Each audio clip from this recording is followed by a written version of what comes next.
आश्रम का अनुमानित व्यय। व्यय यानी खर्चा। पाठ 19वां। आरंभ में संस्था में 40 लोग होंगे। कुछ समय में इस संख्या के 50 हो जाने की संभावना है। महात्मा गांधी जी ने आश्रम को शुरू करने के लिए उसका बजट, अनुमानित व्यय पहले ही बना लिया ताकि बाद में उसमें कोई आपत्ति न हो या खर्च अच्छी तरह से चल सके। तो उन्होंने कहा कि पहले तो इस आश्रम में 40 लोग होंगे और कुछ समय बाद उस संख्या में बढ़ोतरी हो सकती है। हर महीने औसतन एवरेज 10 अतिथियों के आने की संभावना है। इनमें 3 या 5 सपरिवार होंगे। इसलिए स्थान की व्यवस्था ऐसी होनी चाहिए कि परिवार वाले लोग अलग रह सके और शेष एक साथ। ये बहुत ही अच्छा उदाहरण है कि गांधी जी की सोच क्या थी। बहुत ही सुंदर कि परिवार के साथ लोग आएंगे तो पूरे परिवार को एक साथ रहने की जगह होनी चाहिए। और ऐसे अगर अलग अलग अकेले इंसान आ जाए तो उनके लिए रहने की अलग व्यवस्था हो। तो कहते हैं कि 3 या 5 सपरिवार होंगे लोग और इसीलिए उन्हें ऐसा स्थान दिया जाए कि जिसमें सब एक साथ रह सके और बाकी के सब लोग एक साथ रहेंगे। इसको ध्यान में रखते हुए कि 50 लोगों को रहने के लिए घर चाहिए, तो इसको ध्यान में रखते हुए उनके खाने पीने की व्यवस्था का भी अच्छी तरह का इंतज़ाम होना चाहिए। इसको ध्यान में रखते हुए 3 रसोई घर हो और मकान कुल 50,000 वर्ग फुट क्षेत्रफल में बने तो सब लोगों के लायक जगह हो जाएगी। जहाँ कहीं भी उनके 2 आश्रम थे, वैसे तो हम जानते हैं साबरमती आश्रम और अहमदाबाद, और नागपुर में भी वर्धा में आश्रम था। और आश्रम को बनाने से पहले ही उन्होंने उस लेखा जोखा कि कितनी जगह होनी चाहिए, कितने लोग आएंगे, उनको किस तरह की वस्तुओं की ज़रूरत होगी, कितना खर्चा होगा और बच्चों को वहाँ रहने वाले लोगों को क्या सीखना है। इस तरह की सारी व्यवस्था पहले से ही उन्होंने सोच रखी थी। इसके अलावा 3000 पुस्तकें रखने लायक पुस्तकालय और अलमारियाँ होनी चाहिए। वो कहते हैं कि आगे उन्होंने बताया है कि बच्चों को अपने पैरों पर खड़ा रहने के लिए यानी आत्मनिर्भर होने के लिए उन्हें अलग अलग तरह का अभ्यास या अलग अलग तरह के ट्रेनिंग दी जाए और उसके लिए चीज़ों की ज़रूरत होगी। उसके साथ ही पढ़ने के लिए कम से कम 3000 पुस्तकें रख सके ऐसा पुस्तकालय यानी वाचनालय भी हो और जिसके रखने के लिए अलमारियाँ हो। कम से कम 5 एकड़ ज़मीन खेती करने के लिए चाहिए। ये बहुत ही अच्छी बात है कि सिर्फ पढ़ना नहीं है, जो अनाज आश्रम में उपयोग में लाया जाएगा उस धान या अनाज या सब्जी फल उस सारी चीज़ों का उत्पादन आश्रम के ज़मीन पर होगा, जिसमें कम से कम 30 लोग काम कर सके। इतने खेती के औजार चाहिए। अब खेती के औजार कौन से? इनमें कुदालियों, फावड़ों और खुरपों की ज़रूरत होगी। हम जानते हैं कि इस तरह के औजार खेती के होते हैं और खेती करके जो सब्जी उगाई जाएगी उसका इस्तेमाल उन आश्रम में किया जाएगा। बाहर से किसी चीज़ के लाने की ज़रूरत नहीं होगी। पूरी तरह से आत्मनिर्भर होना उनका सपना था। बढ़ईगिरी के निम्नलिखित औजार भी होने चाहिए। बढ़ई यानी कारपेंटरी। 5 बड़े हथौड़े, 3 बसूले, 5 छोटी हथौड़ियाँ, 2 ऐरन, 3 बम यानी लकड़ी के जो बड़े बड़े चीज़ें होती है, घोड़े और टांगे में होती है वो, 10 छोटी बड़ी छिन्नी, 4 रंधे लकड़ी को सीधा करने के लिए रंधों का इस्तेमाल किया जाता है, 4 केतिया, 4 छोटी बड़ी बेधनियाँ, 4 आरिया 100 करवत, 5 छोटी बड़ी सांसी उठाने के लिए किसी चीज़ गर्म चीज़ को उठाने के लिए पकड़, 20 पत्तल किले, छोटी और बड़ी, छोटे कीले और बड़े कीले, कील। एक मोंगरा, मोंगरा यानी लकड़ी का हथौड़ा। उसी के साथ साथ बढ़ई के औजार, खेती के औजार और मोची के औजार। मोची यानी जूते चप्पल बनाने वाला जो होता है, कॉबलर, उसके भी औजार उन्होंने मंगवाए। मेरे अनुमान से इन सब पर कुल 5 रुपया खर्च आएगा।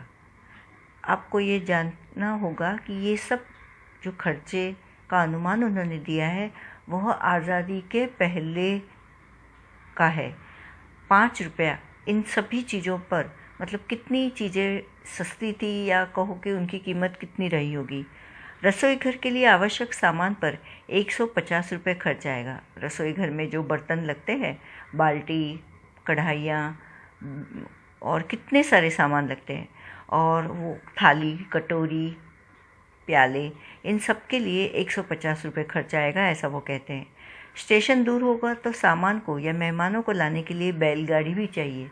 देखिए, गांधी जी ने आने जाने के यातायात के साधनों के बारे में भी पहले से सोच रखा है कि अगर आश्रम स्टेशन से दूर हो तो मेहमानों को या जो आने वाले होंगे उनको लाने के लिए बैलगाड़ी या घोड़ा गाड़ी कुछ तो चाहिए। मैं खाने का खर्च 10 रुपये मासिक प्रति व्यक्ति लगाता हूँ। एक इंसान का एक महीने का खाने का खर्च 10 रुपये। मैं नहीं समझता कि हम यह खर्च पहले वर्ष में निकाल सकेंगे, क्योंकि पहले वर्ष में तो शुरुआत होगी, अपनी जेब से खर्च करना होता है। बाद में जब सब्जियां, अनाज उगने लगेगा, फल फूल, तो खर्चा थोड़ा कम हो जाएगा। जो चीज़ें ज़्यादा उत्पादित होगी, उसे बेचकर भी पैसा कमाया जा सकता है। वर्ष में औसतन 50 लोगों का खर्च 6,000 रुपये आएगा। उन्होंने बताया कि 50 लोग होंगे एवरेज वर्ष में, तो उनका खर्च कितना होगा साल का? 6,000 रुपये। मुझे मालूम हुआ है कि प्रमुख लोगों की इच्छा है कि अहमदाबाद में यह प्रयोग 1 वर्ष तक किया जाए। यदि ऐसा हो तो अहमदाबाद को ऊपर बताया गया सब खर्च उठाना चाहिए। तो अहमदाबाद की सरकार इस तरह का आश्रम बनाने के लिए सब खर्च दे, तभी यह मुमकिन होगा। मेरी मांग तो यह भी है कि अहमदाबाद मुझे पूरी ज़मीन और मकान सभी दे दे, तो बाकी खर्च मैं कहीं और से या दूसरी तरह जुटा लूँगा। वो चाहते हैं आश्रम बनाने के लिए जो पैसे चाहिए वो अब मैं अपने आप जुटा लूँगा, लेकिन राज्य सरकार वो ज़मीन दे, खेती के लिए ज़मीन दे और मकान भी दे दे। इतना होने के बाद जो बढ़ईगिरी का सामान है, मोची का सामान है, किचन में जो सामान ज़रूरी है खाना के लिए, वो सब सामान मैं खरीद लूँगा या कहीं और से जुटा लूँगा। अब चूँकि विचार बदल गया है, इसलिए ऐसा लगता है कि 1 वर्ष का या इससे कुछ कम दिनों का खर्च अहमदाबाद को उठाना चाहिए। यदि अहमदाबाद 1 वर्ष के खर्च का बोझ उठाने के लिए तैयार न हो तो ऊपर बताए गए खाने के खर्च का इंतज़ाम मैं कर सकता हूँ। चूँकि मैंने खर्च का यह अनुमान जल्दी में तैयार किया है, इसलिए यह संभव है कि कुछ मदें मुझसे छूट गई हो। गांधी जी कहते हैं कि इतनी सारी बातें तो मैंने लिख दी है, पर हो सकता है नज़रअंदाज से कुछ एक आध दूसरी बात जिसका खर्च हमने नहीं लिया हो, ऐसी बात इसमें अगर छूटी हो तो उसको भी ध्यान में रखना है। इसके अतिरिक्त खाने के खर्च के सिवा मुझे स्थानीय स्थितियों की जानकारी नहीं है, इसलिए मेरे अनुमान में भूलें भी हो सकती है। इसके बाद उन्होंने ये भी बताया कि जहाँ हम आश्रम बनाएंगे वहाँ की अपनी कुछ स्थिति होगी।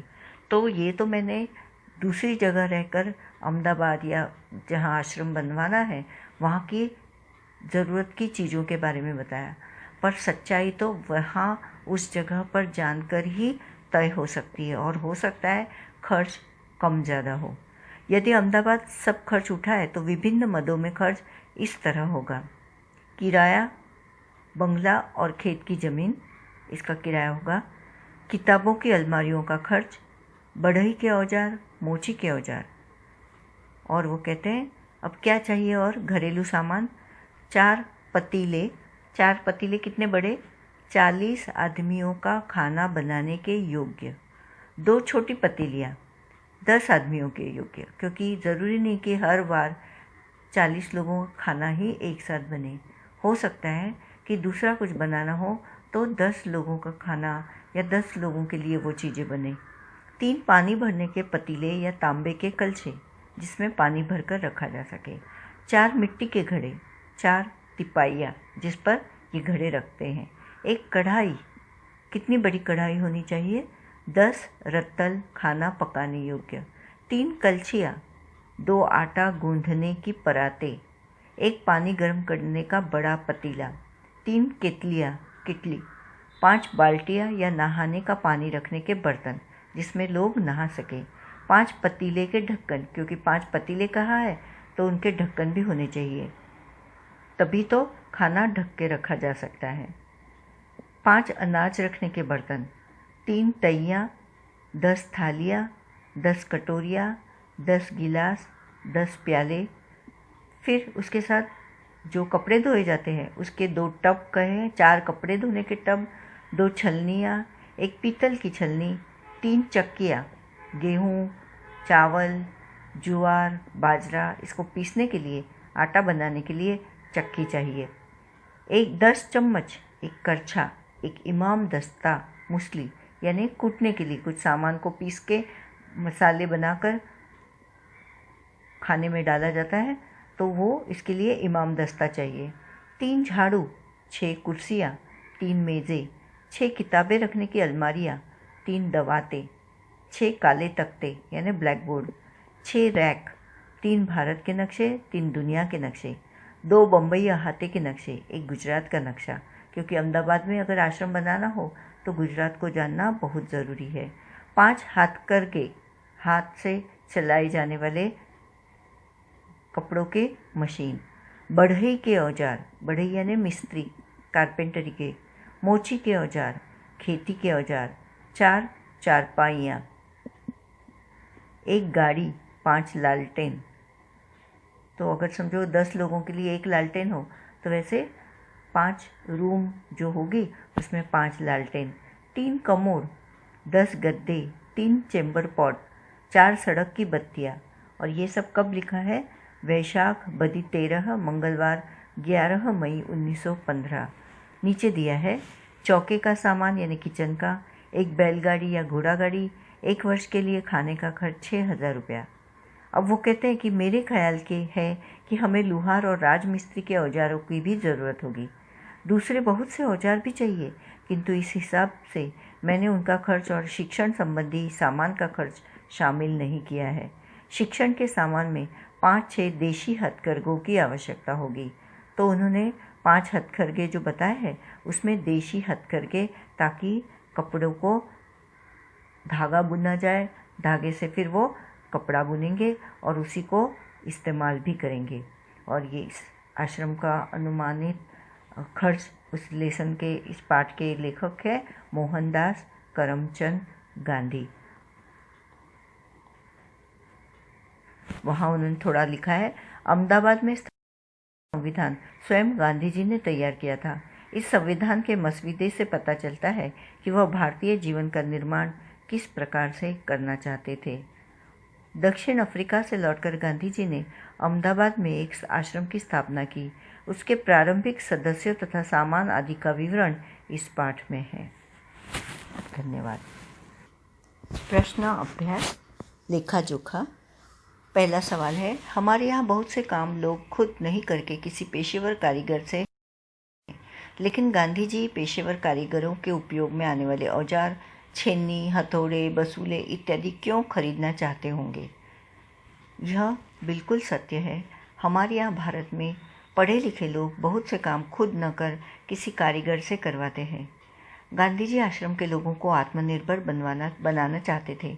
हर एक छोटा मोटा काम खुद करे और उसके लिए किसी दूसरों का मुंह न ताकना पड़े।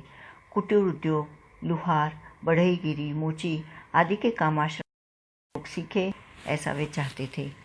दूसरा सवाल, गांधी जी ने अखिल भारतीय कांग्रेस सहित कई संस्थाओं व आंदोलनों का नेतृत्व किया। उनकी जीवनी या उन पर लिखी गई किताबों से उन अंशों को चुनिए जिनसे हिसाब किताब के प्रति गांधी जी की चुस्ती का पता चलता है। गांधी जी कोई भी काम बिना लेखा जोखा किए न करते। प्रत्येक काम में सकारात्मक व नकारात्मक सोच बराबर रखते। दूसरा है, दांडी यात्रा के लिए गांधी जी जब रास नामक स्थान पर पहुंचे तो वहां अंग्रेज़ों का मनाही हुक्म चल रहा था। गांधी जी ने भाषण देने की ठानी और यदि उन्हें पकड़ा गया तो अब अब्बास तैयब जी दांडी यात्रा का नेतृत्व करेंगे, ये उन्होंने पहले से तय किया था। तीसरा है, गांधी जी एक एक पैसे का हिसाब रखते, बिल्कुल भी फिजूल खर्च न करते।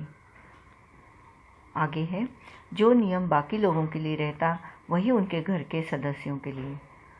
चौथा, अगर कोई विदेशी अतिथि गांधी जी से साक्षात्कार करने आए, उनसे मुलाकात, उनसे बातें करना चाहे, तो गांधी जी सवेरे के भ्रमण के वक्त उन्हें अपने साथ ले लेते और वहीं पे बातें हो जाती। मान लीजिए आपको कोई बाल आश्रम खोलना है। इस बजट से प्रेरणा लेते हुए उसका अनुमानित बजट बनाइए। इस बजट में दिए गए किन किन मदों पर आप कितना खर्च करना चाहेंगे, किन नई मदों को जोड़ना हटाना चाहेंगे, ये प्रश्न बच्चों को खुद करना है। चौथा सवाल, आपको कई बार लगता होगा कि आप कई छोटे मोटे काम जैसे घर की पुताई, दूध दूहना, खाट बुनना करना चाहे तो कर सकते हैं। ऐसे कामों की सूची बनाइए जिन्हें आप चाहकर भी नहीं सीख पाते। इसके क्या कारण रहे होंगे? इन कामों की सूची भी बनाइए जिन्हें आप सीख कर ही छोड़ेंगे। जी हाँ, हमारे जीवन में ऐसे बहुत से काम होते हैं जिसे हम चाहकर भी नहीं सीख पाते, जैसे ट्यूबलाइट या बल्ब बदलना हो, नया गैस सिलेंडर फिट करना हो, नल का वॉशर बदलना हो। प्लम्बर आकर वॉशर बदल देता है, ट्यूबलाइट के लिए दुकान से इलेक्ट्रिशियन आ जाता है, कपड़ों की इस्त्री के लिए धोबी आ जाता है। कुछ ऐसे ही कार्य हैं जो चाहकर भी मैं नहीं सीख पाता, जैसे सिलाई का काम में रुचि नहीं, इसलिए ऐसा नहीं हो पाता। रोटी बनाने का काम, लगन की कमी से। चप्पल जूते में पॉलिश करना, आलस्य के कारण ये काम मैं नहीं कर पाता, पर अब मैं इन कामों को खुद करके ही चैन की सांस लूँगा। प्रश्न 5वां, इस अनुमानित बजट को गहराई से पढ़ने के बाद आश्रम के उद्देश्यों और कार्य प्रणाली के बारे में क्या क्या अनुमान लगाए जा सकते हैं? अनुमानित बजट को गहराई से अध्ययन करने के बाद हम आश्रम के उद्देश्यों को समझ सकते हैं। अतिथि सत्कार, ज़रूरतमंदों को आवश्यक सुविधा देना, लोगों को आत्मनिर्भर बनाना, कुटीर उद्योग के लिए बढ़ावा देना, चरखे से सूत काटकर स्वदेशी आंदोलन को बढ़ावा देना आदि चीज़ें उन्होंने ध्यान में रखी है। भाषा की बात, अनुमानित शब्द अनुमान में इत प्रत्यय जोड़कर बना है। इत प्रत्यय जोड़ने पर अनुमान का न नित में परिवर्तित हो जाता है। नीचे इत प्रत्यय वाले कुछ और शब्द लिखे हैं, इनमें मूल शब्द पहचानिए और देखिए कि क्या परिवर्तन हो रहा है। प्रमाणित, प्रमाण प्लस इत। व्यथित, व्यथा अधिक इत। द्रवित, द्रव प्लस इत। मुखरित, मुखर प्लस इत। झंकृत, झंकार प्लस इत। शिक्षित, शिक्षा प्लस इत। मोहित, मोह अधिक इत। चर्चित, चर्चा अधिक इत। इत प्रत्यय की भांति इक प्रत्यय से भी शब्द बनते हैं और तब शब्द के पहले अक्षर में भी परिवर्तन हो जाता है। सप्ताह अधिक इक में साप्ताहिक हो जाता है। नीचे इक प्रत्यय से बनाए गए शब्द दिए गए हैं, इनमें मूल शब्द पहचानिए और देखिए कि क्या परिवर्तन हो रहा है। तो मौखिक शब्द मुख प्लस इक। संवैधानिक, संविधान अधिक इक। प्राथमिक, प्रथम प्लस इक। नैतिक, नीति अधिक इक। पौराणिक, पुराण, पुराण प्लस इक। दैनिक, दिन अधिक इक। बैलगाड़ी और घोड़ागाड़ी शब्द दो शब्दों को जोड़ने से बने। इसमें दूसरा शब्द प्रधान है, यानी शब्द का प्रमुख अर्थ दूसरे शब्द पर टिका है। ऐसे समास को तत्पुरुष समास कहते हैं। ऐसे 6 शब्द और सोचकर लिखिए और समझिए कि उनमें दूसरा शब्द प्रमुख क्यों है। शब्द है राह, खर्च, राह के लिए खर्च। तुलसीकृत, तुलसी द्वारा कृत। क्रीड़ा क्षेत्र, क्रीड़ा के लिए क्षेत्र। घुड़सवार, घोड़े पर सवार। गंगा जल, गंगा का जल। वनवास, वन में वास। दूसरा शब्द प्रमुख है क्योंकि दूसरा शब्द पहले शब्द की सार्थकता को स्पष्ट कर रहा है। धन्यवाद।